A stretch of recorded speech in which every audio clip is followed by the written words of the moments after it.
Hi friends, good to see you again all. I hope you all will be fine. And for all of you I pray that God fulfill all your dreams and give you lots of happiness. And my dear friends, every time I try my best to give you all latest news.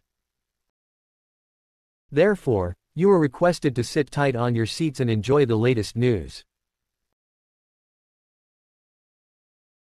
The head of the Border Ports Authority, Major General Omar Al-Waeli, confirmed today, Friday, the continuation of activating the ASYCUDA system by the General Authority of Customs in the Grand Welcome Square and the start of electronically automating work at all ports gradually, whatever the cost, in addition to a network connection for sonares and electronic audit programs.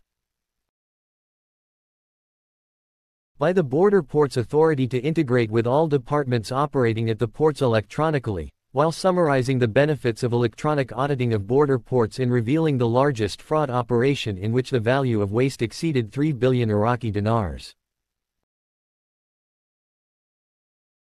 Al-Waeli said, in an interview with the official agency, followed by the 964 network, that the transition to electronic work represents the government's direction, as the government program included great interest in the file of border crossings and customs, and emphasized the transition from paper work to electronic work, a ASYCUDA system. He added, thanks to the government's support and continuous directions, the ASYCUDA system was activated by UNCTAD in contract with the Ministry of Finance, and on March 1, the system began at the northern port of Qasr in the Welcome Square.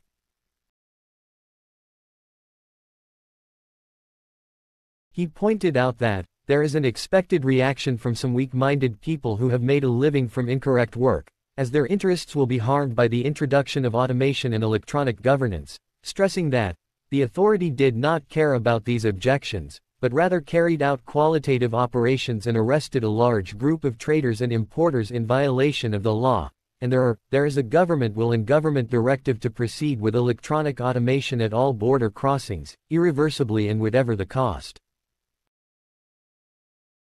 He continued, despite the objections that occurred, the authority continued its work, and we do not allow any goods to enter unless they are subjected to auditing and electronic data. Maximize revenue. Al-Waeli stressed that, electronic auditing will maximize revenues and will not allow the employee to determine the value of the goods on his own or according to his whims. Rather, the system will determine the percentage of customs duty required for the goods imported into Iraq. He stressed that, this will achieve real and accurate collection that matches the price of the goods arriving in Iraq. Self-help electronic programs. He added, we, at the Border Ports Authority, have multiple electronic programs, which we created with our own efforts, including the pre-inspection program to protect the Iraqi consumer, as well as the customs exemptions program to prevent tampering with quantities of goods and exemption books, as well as the certificates of origin and invoices program to control the origin of the goods, as well as auditing financial transfers so that merchants do not exploit financial transfers that exceed the actual size of the goods. He stressed that, these programs are flexible and will be interconnected with the ASYCUDA program, and the border crossings implement government directives accurately and quickly, and there is effort and perseverance on our part to continue this electronic work. Sonar networking and image analysis. He pointed out that, the authority has implemented a network connection for the sonars and has begun analyzing images of the goods, which means that no goods containing hidden smuggled materials will pass and enter Iraq, and thus this will reflect positively on raising the level of the Iraqi economy to higher levels, and it will be classified among the countries that followed good governance. We will be among the countries that fought drug smuggling and the smuggling of goods prohibited from import. Positive results. Al-Waeli continued his speech. There are many independent bodies that have been separated from the ministries, and there are many administrative structures that have been changed and created, but the positive results are what give the true picture of the success of this separation or this experience through the creation of the Border Ports Authority, and today the success of the authority has been proven. the border crossings have become an independent body linked to the Council of Ministers. He pointed out that, among the results achieved recently was the arrest of a drug dealer and transporter in one of the eastern ports, and over the course of 2 days approximately 213 smuggled cars under the model that came to the ports based on suspicious agreements were seized, but the ports authority had a different opinion by seizing these wheels. An investigation will be conducted, and the transport companies, importers, and companies that began bringing these cars will be held accountable. Detecting the largest forgery operation, Al-Waeli revealed, the largest tax fraud operation has been seized, exceeding 3 billion dinars so far, stressing that a retrospective audit is underway into all the details of the operation. He explained, the process consisted of falsifying tax receipts, as this is done by tax officials at the border crossings cutting a fake receipt for the real amount, but what goes as final revenue to the state is much less than the real fee that was taken at the border crossings, and thus this money goes to pockets of corrupt people. He concluded by saying, for example, there are goods whose tax fee is 5 million dinars.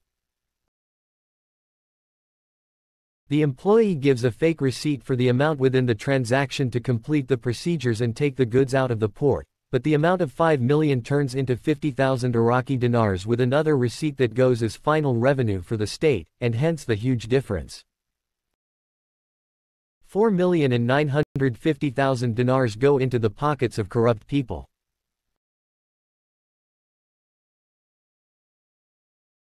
He pointed out that the value of the amount wasted until the current audit reached the threshold of 3 billion dinars, which represents a difference and waste of public money, and the corrupt employees were arrested based on our follow-up and coordination with the Supreme Judicial Council, Presidency of the Basra Federal Court of Appeal and other supporting parties, stressing that the investigation is ongoing, and a retrospective audit is underway, as this file is considered one of the important files that represents the arrest of employees tampering with the state's tax revenues. Money laundering and fake transfers. Regarding money laundering and fake money transfers, Al-Waeli confirmed, the Border Ports Authority was the first department in Iraq to diagnose, confirm, and take legal measures against many banks and companies that carried out money transfers with the help of employees.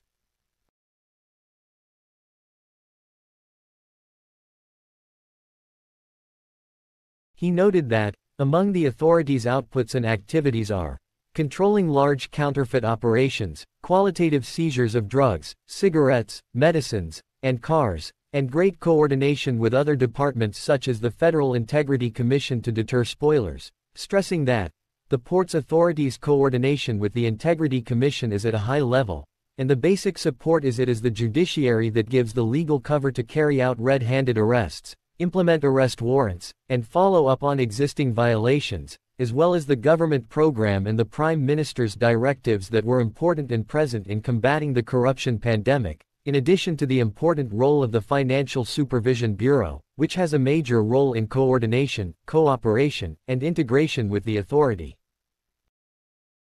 Ports is a regulatory body that exercises its work in accordance with the law. He stressed that the Ports Authority is continuing its performance to reach a major integration process in the electronic program, as well as controlling revenues and violations, so that our ports will be the impenetrable dam and the first gateway to Iraq with neighboring countries to prevent the entry of any material that harms the Iraqi consumer, Ramadan and the flow of food.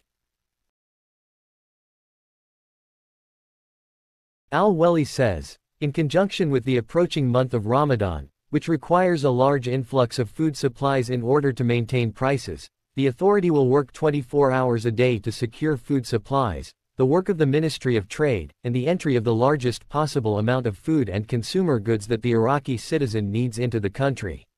Ramadan month. He added, this comes to block the way for speculators, smugglers, and manipulators in the Iraqi market, developing and training staff.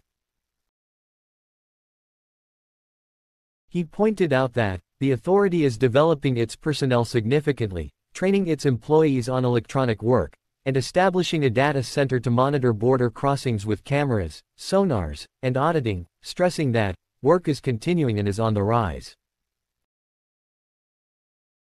He stressed that the doors of the border ports are open to the media and anyone who wishes to visit the ports to audit the electronic work and networking and see the large volume of activity practiced by the Border Ports Authority. Well-thought-out plan. He noted that the Commission has a well-thought-out plan during the current year 2024, and it has a meeting with the directors of all Iraqi ports on a regular basis to evaluate performance and raise the level of work. The negligent ones will be held accountable and exempted, and those who have demonstrated distinguished activity during the past period will be honored. There is a plan that will be communicated to them and will be discussed accordingly. Variables, in addition to the presence of other qualitative and deterrent measures that we will adopt during the current year to reach integrated border crossings in all logistical aspects, binding government decisions. Al-Waeli explained, the governorates are concerned with developing the border crossings through the revenues generated, and there is high coordination with the governorates and a major reconstruction process taking place in most of Iraq's crossings. He pointed out that there are outlets that require more efforts than the governorates, and the Prime Minister paid great attention to this issue, and government decisions were issued obligating the governorates to reconstruct the outlets from their revenues in order to improve the work situation. Thanks, take care.